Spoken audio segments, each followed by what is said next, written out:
안녕하세요. 한 주 잘 보내셨어요? 공부해볼만 하죠? 자, 이제 지난주에 했던 거 잠깐 언급을 하고 연결해서 보시면은, 지난주는 우리 식사요법 부분에서 개요 부분이었었고요. 그래서 개요 부분에서 중요한 거 4개 정도를 기억하셔야 된다라고 했었잖아요. 그래서 첫 번째 단어가 영양, 관리, 과정이었었죠. 그래서 이거를 우리가 nutritional care process라고 했었고, 영양 관리 과정에 있어서 총 1단계, 2단계, 3단계, 4단계 이렇게 있었죠. 1단계에 해당이 되는 게 뭐였어요? 영양 판정, 영양 진단, 영양 중재, 모니터링 및 평가 이렇게 있었고요. 그 다음 두 번째에 있어서 또 기억하셔야 될 것이 병원에서 공급되는 병인식을 분류해보자 라고 했었죠. 그래서 병인식 분류에 있어서도 크게 3가지가 있었죠. 자, 일반적으로 점도만 조절을 했던 것이 뭐였어요? 일반 병인식이라고 해서 점도에 따라서 가장 묽었던 뭐부터? 유동식, 그죠? 맑은 유동식, 전유동식, 유동식부터 그 다음 연식, 일반적으로 보통 먹는다. 상식, 일반식으로 얘기했었던 일반 병인식이 있었고요. 그 다음 각 환자의 특징에 따라서, 환자의 질환에 따라서 줬던 것을 우리가 특별 병인식이라고 했었고, 다른 이름이 뭐였어요? 이거를 환자에게 준다라고 해서 환자식, 무엇을 목적으로 한다? 치료를 목적으로 한다라고 해서 치료식이라는 용어를 썼었어요.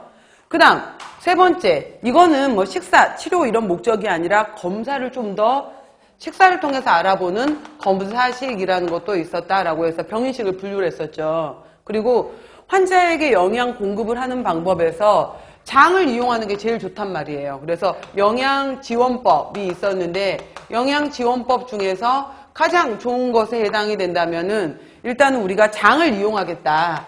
그래서 경장이 있었잖아요. 근데 그래서 경장법 같은 경우에 내가 입을 통해서 먹는다. 평소에 먹는 것처럼 먹는 걸 뭐라 그랬어요? 경구.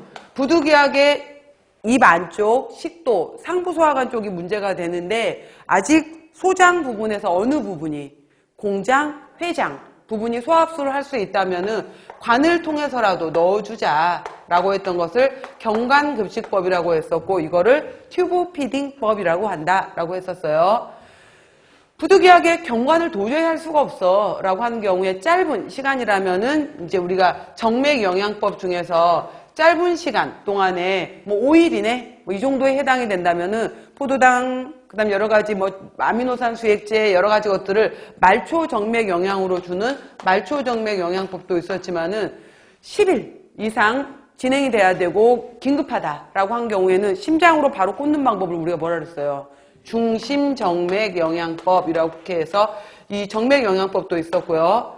네 번째로 있어서 중요한 키워드가 식품교환군을 우리가 이제 이용할 줄 알아야 되고, 이걸 계산할 줄 알아야 된다라고 해서 식품교환군에 있어서 공유군, 어육류군, 채소군, 지방군, 우유군, 과일군 6개로 나누어서 계산하는 법까지가 지난 시간의 내용이었어요. 그죠? 그래서 자, 오늘 부분은 다시 한번 식품교환군 편 10페이지, 11페이지를 보시면은 식품교환군에 있어서 식단을 작성할 때 제일 먼저 했던 것이, 여러분 제가 나누어 드렸던 문제 기억나시죠? 칼로리를 정하고 칼로리에 따라서 탄수화물, 단백질, 지방 비율을 정했잖아요. 그래서 몇 g을 줄 것인지 계산한 다음에, 자, 식품교환군을 이용할 때 제일 먼저 결정했던 3개가 뭐였어요?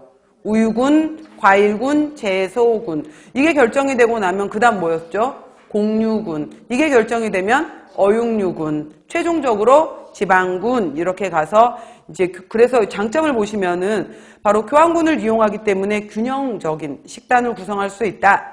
또 각 군 내부에서 예를 들어서 저지방 어육류군 사이에서, 중지방 어육류군 사이에서, 고지방 어육류군 사이에서는 내가 마음대로 조절할 수 있다. 자유자재로 다양하게 줄 수 있다. 이란 내용 특징이 있었어요.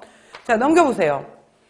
이것과 더불어서 지금 제가 설명하는 것은 이제 식사 구성안인데, 이 식사 구성안 부분에 해당이 되는 것은 자전거하고 관련이 되어 있고, 식품 구성 자전거하고 관련되어 있고, 이거는 대상이 틀려요. 식품교환군은 환자를 대상으로 했다면은 이거는 일반인을 대상으로 해서 이 식품교환구는 1교환 단위가 기준이었잖아. 1교환 단위에 당, 단백질, 지방이 이만큼 들어있어. 따라서 열량이 얼마야? 라고 한다면은 이거는 일반인을 대상으로 해서 1일 1회 섭취량을 이 정도 먹으면 좋아요. 라고 하면서 알려줬던 것이 식사 구성환법이에요. 그러니까 구성환하고 식품교환구표하고 헷갈리지 말자 이거예요.